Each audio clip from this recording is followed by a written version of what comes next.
వానికి దరిద్రం పడితే వాడు బాగు చేసుకోలేడు.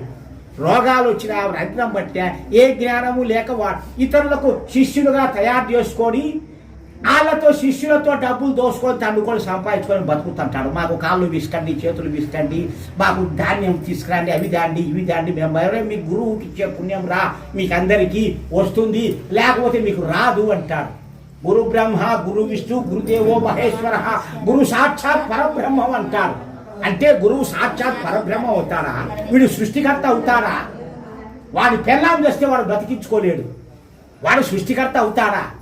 ఈ రాసింది, ఈ మంత్రము, ఈ యొక్క శ్లోకము రాసింది ఆ గురువుగాళ్ళే రాసుకున్నారు. ఇవన్నీ మానవ రచితం, అన్నీ లోపభూయిష్టమైనవి, పాపభూయిష్టమైనవి. వాటిని నేర్చుకోవాకండి. వేదాలను తెలుసుకోండి. మీకు చేతనైనటువంటి కొన్ని మంత్రాలను ధ్యానం చేసుకోండి చాలు. యజ్ఞము చేయలేకపోతే జపం చేసుకోండి. ఆది గురువు పరమేశ్వరుడే అందరికీ సృష్టికర్త. ఆయనే వేదం ఇచ్చాడు, మనుషులు ఇచ్చింది కాదు వేదం. అట్టి వేదమును మీరు నేర్చుకొని పండితులు కావాలి. ఈ మూర్ఖులైనటువంటి ఈ గురుగీతగాళ్ళు, సాయిబాబా పురాణము, లేకపోతే విష్ణు పురాణము, రాఘవేంద్ర కథ, ఈ రకరకాలు ఎన్నో పురాణాలు ఉన్నాయి. ఇవన్నీ కల్పితం, మొత్తం కవిత్వం. సినిమాలు కథలు ఎట్లా రాసి సినిమాలు తీస్తున్నారో అట్లా కవిత్వాలు అవన్నీ.